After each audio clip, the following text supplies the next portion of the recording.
भूतिया गुड़िया का श्राप। दीपक एक पुरानी चीजों का शौकीन था। उसे एंटीक चीजें इकट्ठा करना बहुत पसंद था। एक दिन वह शहर के पुराने बाजार में घूम रहा था जब उसकी नजर एक अजीब सी दुकान पर पड़ी। पुरानी यादें। दुकान बहुत छोटी थी लेकिन अंदर तरह तरह की पुरानी चीजें रखी थीं। घड़ियां, तस्वीरें, लकड़ी की मूर्तियां और कुछ पुराने खिलौने। तभी उसकी नजर एक गुड़िया पर पड़ी। गुड़िया बहुत पुरानी थी, फटी हुई ड्रेस, धूल से ढका चेहरा, लेकिन उसकी आंखें एकदम असली लग रही थीं। दुकान के मालिक ने जब देखा कि दीपक उसे घूर रहा है तो उसने धीरे से कहा, इसे मत लेना, ये श्रापित है। लेकिन दीपक को लगा कि यह सिर्फ दुकानदार का तरीका है कीमत बढ़ाने का। उसने हंसते हुए गुड़िया खरीद ली और घर ले आया। पहली रात कुछ नहीं हुआ, लेकिन दूसरी रात दीपक को लगा कि कोई उसे देख रहा है। उसने लाइट जलाई, लेकिन कमरे में कोई नहीं था। सिर्फ वो गुड़िया कोने में बैठी थी, उसकी कांच जैसी आंखें दीपक की तरफ घूर रही थीं।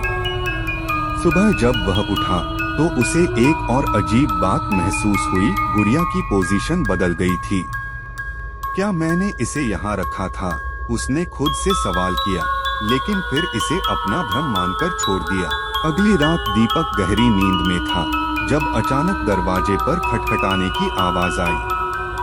धीरे धीरे, ठक ठक ठक। उसने दरवाजा खोला, लेकिन बाहर कोई नहीं था।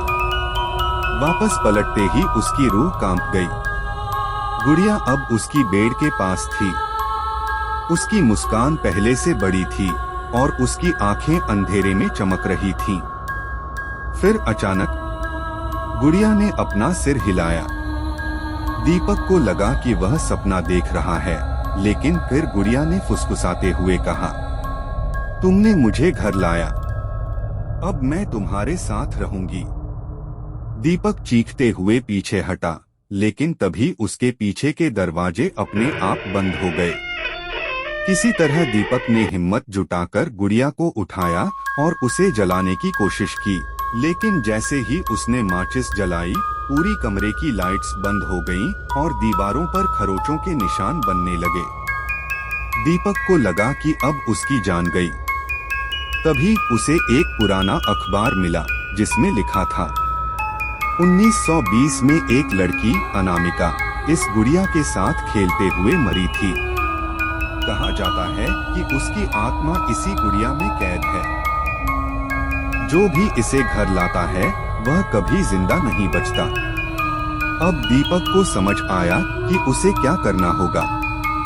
वह गुड़िया को लेकर उसी दुकान पर गया, लेकिन वहाँ अब कोई दुकान थी ही नहीं।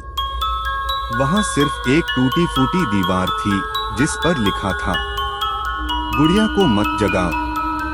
दीपक ने घबराकर गुड़िया को वहीं फेंक दिया और भाग गया। जब वह अपने घर पहुंचा तो राहत की सांस ली, लेकिन तभी उसके बिस्तर पर वही गुड़िया बैठी थी, मुस्कुराती हुई। और तभी उसने फुसफुसाकर कहा, मैंने कहा था अब मैं तुम्हारे साथ रहूंगी। अगले वीडियो के लिए AI विजन हॉरर स्टोरीज को सब्सक्राइब करें।